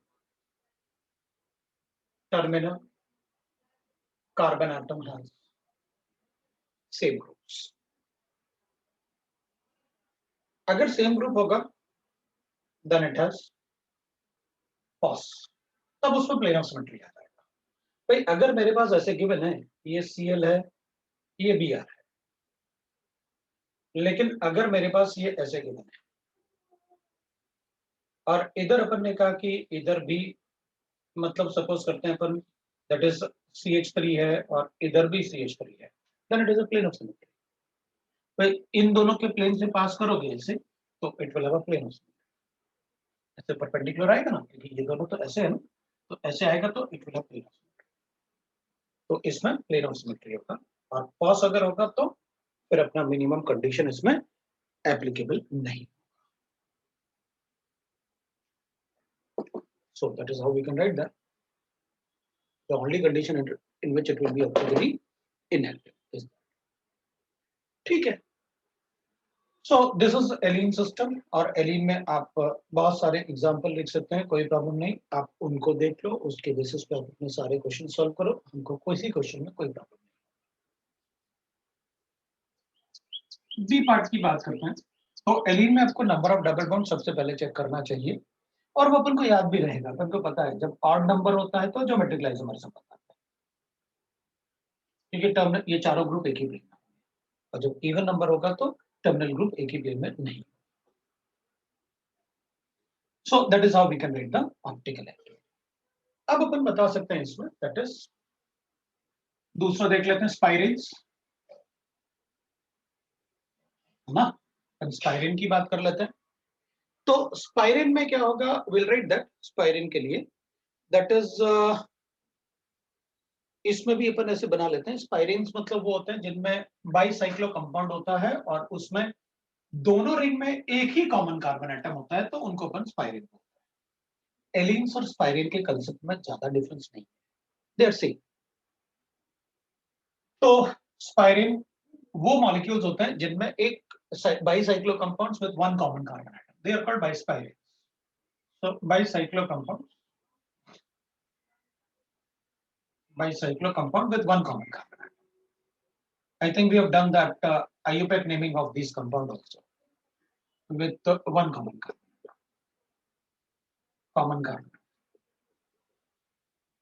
अब स्पाइरेंस में होगा कि भाई अगर स्पाइरेंस में नंबर ऑफ रिंग्स जो इन्वॉल्व है वो अगर 4 मेंबर्ड होगा, तभी उसमें स्पाइरेन अपन इजीली बता सकते हैं कि वो ऑप्टिकल एक्टिविटी शो करेगा। अदरवाइज अगर एक इवन एक ऑड है तब तो क्वेश्चन ही बेकार हो जाएगा, फिर मतलब उसमें हमेशा ऑप्टिकल एक्टिविटी हो सकती है। तो अपन इस टाइप से ले लेते हैं, अगर अपने पास रिंग है, 4 मेंबर्ड रिंग होता है मोस्टली अपन से 4 मेंबर्ड रिंग से पूछेंगे। अब दिस इज अ स्पाइरिन जिसमें एक कॉमन कार्बन एटम है और 2 रिंग्स है। अपन को पता है कि ये कार्बन एटम sp3 है, अपन और भी रिंग्स ले सकते हैं, कोई प्रॉब्लम नहीं है। ऐसे देखेंगे अपन, ये कार्बन एटम ऐसे अपन लिख सकते हैं, तो अपन कहेंगे ये कार्बन एटम जो है sp3 है। तो अपन कहेंगे सर यही कार्बन एटम क्यों, सारे कार्बन एटम sp3 है, ये भी sp3 है, ये भी sp3 है, सब sp3 है, उसमें क्या कार्बन है तो वैलेंसी कंप्लीट करोगे, सभी sp3 होंगे। अब अपन क्या करेंगे, ये sp3 मैंने इसलिए लिखा कि मैं कहूंगा देखो अगर एक कार्बन एटम से मैंने ऐसे रिंग बनाया है ना, अगर एक कार्बन एटम से मैंने ऐसे रिंग बनाया तो अपन को पता है दूसरा रिंग जो होगा वो उससे परपेंडिकुलर होगा, दूसरा रिंग जो होगा उससे परपेंडिकुलर होगा ना। व्हाइट इज सो भाई sp3 एटम में दो ही एटम एक ही प्लेन में हो सकते हैं, टेट्राहेड्रल स्ट्रक्चर होगा ना। आप वेज तो लिखते ही हो ना हमेशा, दो बॉन्ड एक ही प्लेन में और बाकी वेज, तो अपन कहेंगे यहाँ पर ये भी sp3 है तो इसमें भी वेज, और ये भी sp3 है तो मुझे इसमें भी लिखना पड़ेगा sp3 है।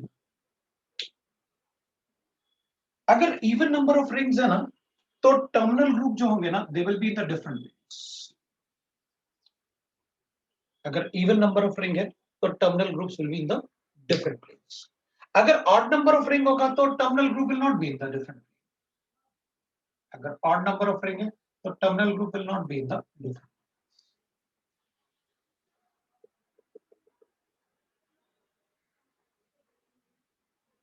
The terminal group will not be in the different groups, they will be in the same group. Then it can show geometrical isomerism, not the optical isomerism. मतलब अगर हमको ऑप्टिकल आइसोमेरिज्म शो करना है तो even number के rings compulsory है, मतलब restricted rotation side even number होना कंपलसरी है। वही तो आपने एलिन्स में बताया, even number of restricted rotation side, right. तो अपन इसमें कहेंगे again there will be a chiral axis, इन दोनों का डिस्टेंस और इन दोनों का डिस्टेंस, इनको अपन chiral axis, that is a chiral axis. और अपन को पता है इसमें जो ये ग्रुप होंगे, अगर एक ग्रुप ऐसे हैं तो दूसरे ग्रुप ऐसे होंगे, वो कभी एक ही प्लेन में नहीं आ सकते। बस हमें क्या ध्यान रखना है, टर्मिनल कार्बन एटम पे सेम ग्रुप अटैच नहीं होंगे। अगर दोनों सेम होंगे तो it will have a plane of symmetry, अगर ये दोनों ही सेम हो जाएंगे तो it will have a plane of symmetry. That is the only condition in which it will be optically inactive. So the only condition in which it will be, so Spirene can show optical activity if even number of rings are present in the Spirene system, but it can show geometrical isomerism with odd number of rings. Or the only condition in which it will be optically inactive when the terminal carbon atom of the same group due to the plane of symmetry. तो मैं ऐसे लिख देता हूँ,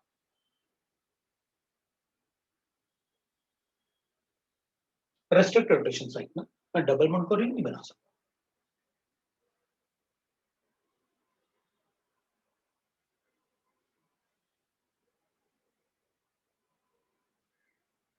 We can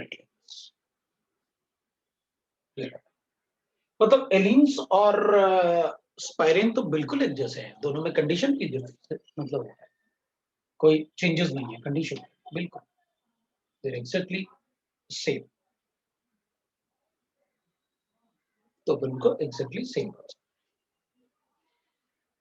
the only condition it will be optically inactive, that is that, या फिर number of rings जो है वो सिस्टम जो होगा उसमें रिंग्स ऑड नंबर होगा तो भी ऑप्टिकली इनएक्टिव। तो ठीक है, विल राइट दैट। अब अपन एग्जांपल्स कर सकते हैं, मैंने आपसे बताया अपन एग्जांपल करेंगे। इस बार थोड़ा सा अपन थर्ड पढ़ लेते हैं, दैट इज बाइफिनाइल।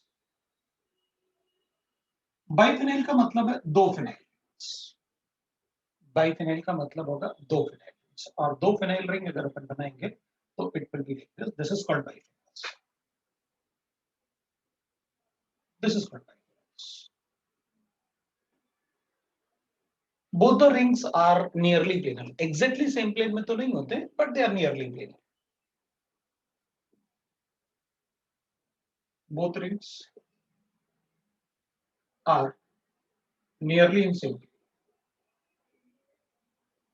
तो अगर कोई पूछेगा अपन से कि रिंग दोनों एक ही प्लेन में होते हैं तो क्या बोले, अगर आपने लिखा है कि दोनों एक ही प्लेन में होते हैं तो मना कर दूंगा, वरना ये सब आप सेंटेंस क्यों लिखते, तो अपन मना कर देंगे नहीं, दोनों रिंग सेम प्लेन में नहीं होते। नियरली प्लेनर पूछा है तो हाँ कर देंगे, वरना इसलिए तो लिखा था, नहीं तो क्यों लिखते, सीधे ही लिखते कि वो दोनों प्लेन में होते हैं। ठीक है, so they are nearly planar rings. तो अपन कहेंगे when these rings are ortho substituted, अगर अपन इस रिंग को ऑर्थो पोजीशन पे सब्स्टिट्यूशन करें तो जो ग्रुप अटैच्ड होंगे ना उनमें आपस में वन डबल रिपल्शन है, और अगर उनमें वन डबल रिपल्शन होगा तो अपन कहेंगे फिर वो रिपल्शन की वजह से दोनों रिंग ऐसे रोटेट करके डिफरेंट प्लेन में चले जाएंगे। So when these rings are ortho substituted, upon in ring को ऑर्थो सब्स्टिट्यूटेड बनाते हैं, और ortho substituted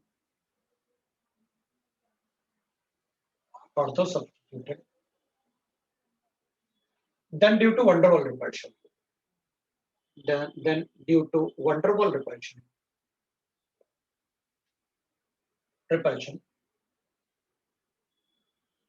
one of the ring will move into different planes. So one of the ring will move into different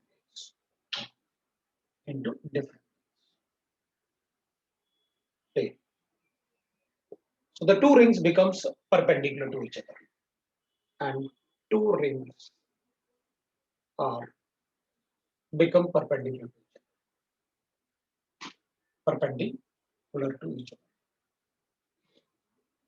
to each other, पर दोनों ring एक दूसरे से perpendicular हो जाएंगे। ठीक है, तो अपन इसमें ऐसे लिख लेते हैं, the two rings will be perpendicular to each other means they will be like this। मेरे पास ऐसे गिवन है, अपन जब इनको ऑर्थो सब्स्टिट्यूटेड करेंगे ना, तो एक इधर ले लेते हैं, एक Cl, और ये sp2 हाइब्रिडाइज्ड है, तो ये तीनों सिग्मा बॉन्ड एक ही प्लेन में होंगे, ये भी तीनों सिग्मा बॉन्ड एक ही प्लेन में होंगे, और इधर अब मैं इसको ड्यू टू ऑर्थो सब्स्टिट्यूशन थोड़ा सा अलग प्लेन बना,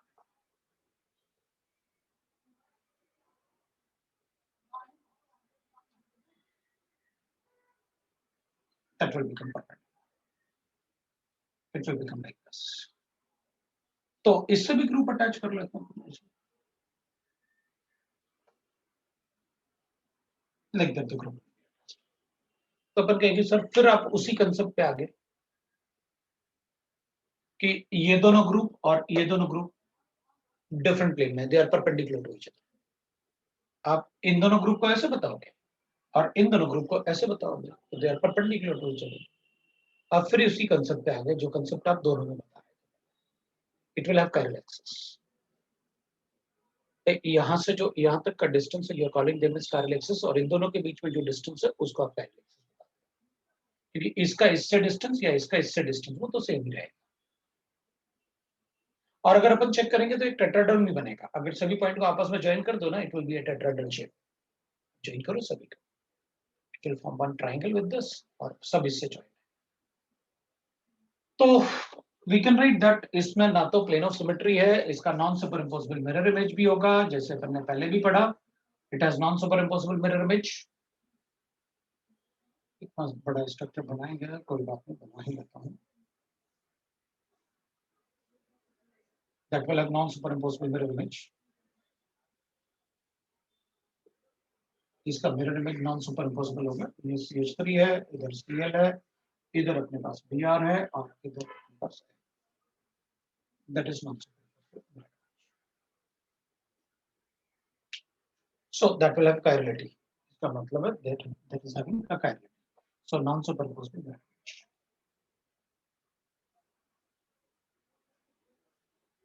मिरर, ठीक है ना, will have non superimposable mirror image। तो अगर ऑर्थो सब्स्टिट्यूशन है, दे विल बी ऑप्टिकली एक्टिव। आप लिखोगे ऐसे, it is also optically active. ऐसे लिखूंगा तो will say that it will be optically active. इधर NO2 लिखता हूं, इधर CH3 लिखता हूं, इधर भी NO2 लिखता हूं, और इधर CH3 लिखता हूं, it is optically active.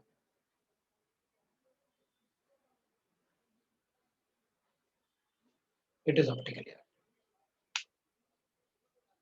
Yes, the both rings should be ortho substituted ना। कंडीशन बताऊंगा ना ऑप्टिकल इनएक्टिविटी के लिए। अब उसमें आप ये नहीं कह सकते नहीं इसमें तो प्लेन ऑफ सिमेट्री है, no no, these two groups and these two groups are perpendicular to each other।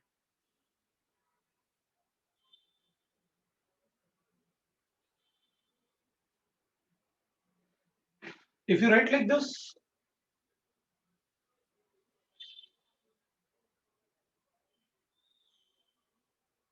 अगर मैं ऐसे लिखूंगा ना, अदर एग्जांपल्स लिख लेता, एग्जांपल्स डाल देता हूं ऐसे। If you write like this, optically active।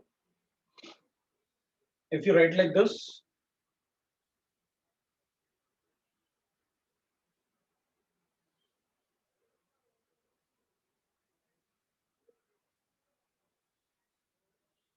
optically inactive।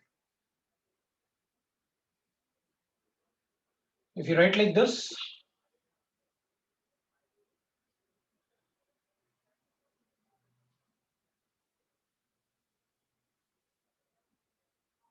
optically active।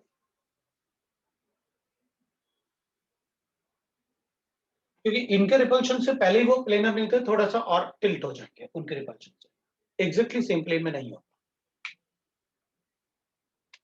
But यहाँ ऑर्थो, ये तो बेटा सब्स्टिट्यूशन है ना, ऑर्थो सब्स्टिट्यूशन में इधर हाइड्रोजन का थोड़ी रिपल्शन होने वाला है, अलग अलग होता तो हो जाता optically active. This is optically active because they are in a different place.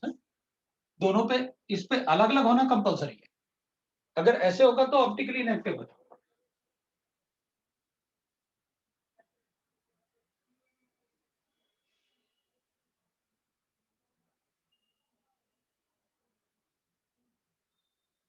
ना ऑप्टिकली इनएक्टिव, वो एक ही रिंग पे अगर दोनों सेम ग्रुप है तो प्लेन ऑफ सिमेट्री आ जाएगी।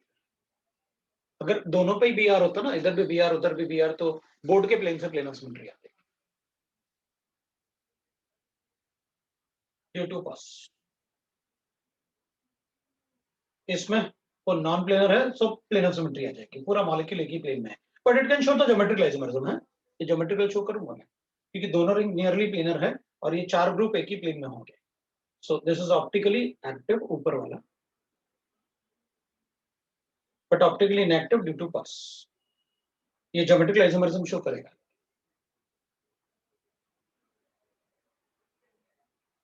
ऐसे होगा तो भी ऑप्टिकली इनएक्टिव। 4 हो गया, ये 5 हो गया।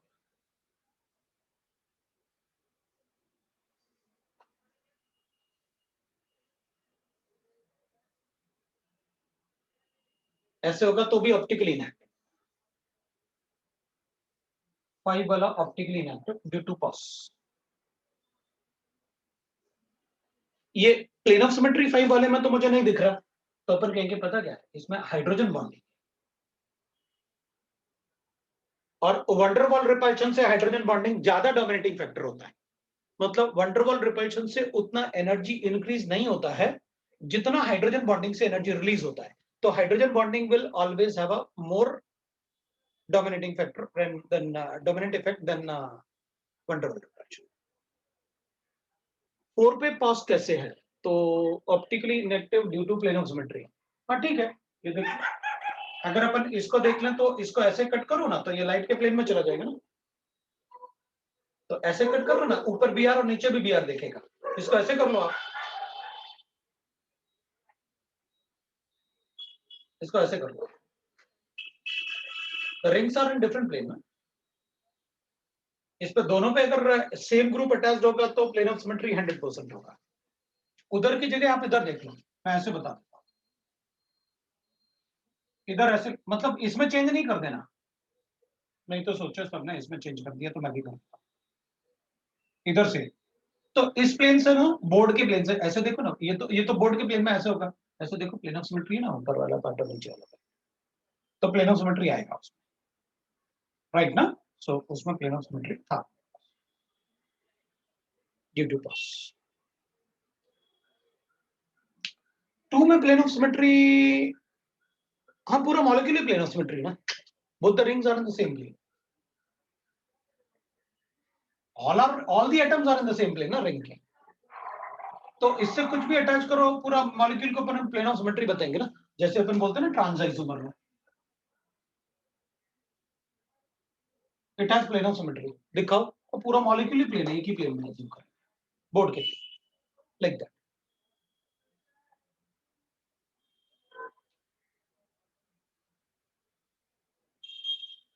सो अगर रिंग में एक ही रिंग पे अटैच्ड होंगे तो there will be no van der Waals repulsion, होता तो इसमें नहीं बता देता कि वो रोटेट हो जाएगी,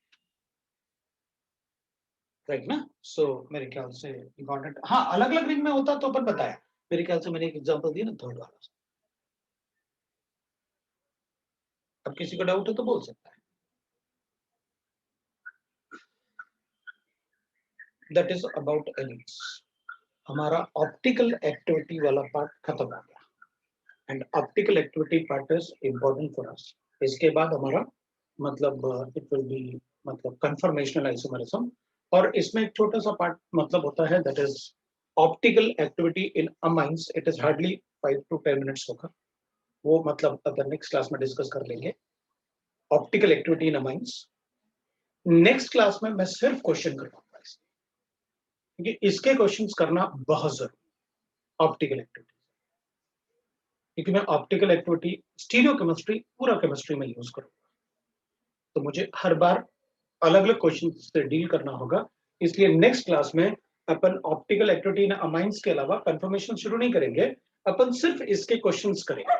आप तो हमें सारे क्वेश्चंस बताओ किस टाइप से क्वेश्चन आएंगे, हमें सॉल्व कैसे करना है, क्योंकि एडवांस में भी इंटीजर एक क्वेश्चन समझो आप, और मेंस में भी एक इंटीजर क्वेश्चन समझो आप, इससे ऑप्टिकल एक्टिविटी 100%। और ऑप्टिकल एक्टिविटी से अराउंड इट विल बी, मतलब काफी क्वेश्चंस होंगे, काफी क्वेश्चन बनेंगे पूरा केमिस्ट्री में, देखो राइट। तो आज अपन इतना ही पढ़ेंगे, नेक्स्ट क्लास में विल कंटिन्यू, राइट, इस पार्ट को अपन कंटिन्यू करेंगे। तो नेक्स्ट क्लास में अपन ऑप्टिकल एक्टिविटी के क्वेश्चंस करेंगे। डॉग वर्क कुछ नहीं है मेरे यहाँ, बाहर सोसाइटी में करते रहते हैं। बोर्ड क्लास कहाँ, मतलब बोर्ड क्लास में बहुत सारा है, कैसे पढ़ाएंगे, अभी स्कूल एग्जाम है तो बोर्ड में कैसे पढ़ाऊं बेटा, अभी तो स्कूल एग्जाम है, 2 दिन में नहीं कर पाऊंगा मैं, मतलब मैंने देखा कि क्या क्या पढ़ाऊं 2 दिन में के अंदर बच्चों को। तुम्हारे डाउट्स होंगे तो मैं डाउट्स बता सकता हूँ, डाउट क्लास लगा के मैं बोर्ड के डाउट लगा सकता हूँ, तुम लोग बोलो तो डाउट कर दूंगा मैं, लगाऊं डाउट क्लास, तो पढ़ने होंगे, क्वेश्चन आंसर्स पढ़ने होंगे। हाँ, एक डाउट क्लास लगा लेते हैं, अपन डाउट क्लास लगा लेते, अभी रात को एक डाउट क्लास लगाते हैं आज, मैं तुम्हें लिंक भेजूंगा, तुम लोग ज्वाइन करो, तो उनमें थोड़े 10-15 मिनट अलग से बात कर लूंगा, और फिर उसी में तुम्हारे डाउट्स बता दूंगा थोड़ा 1 घंटे में, ठीक है ना, कैसे पढ़ना है वो बता दो, आज ही कल नहीं। अच्छा कल फिजिक्स है, ठीक है, फिर मैं मतलब बताता हूँ, फिर बताता हूँ, ठीक है, कल अभी तुम लोग पढ़ो फिजिक्स के लिए, नहीं वो चलेगा चलेगा, चलो ठीक है, ओके, अभी रहने देते हैं, अभी फिर मेरा लेक्चर है, चलो भाई बाय।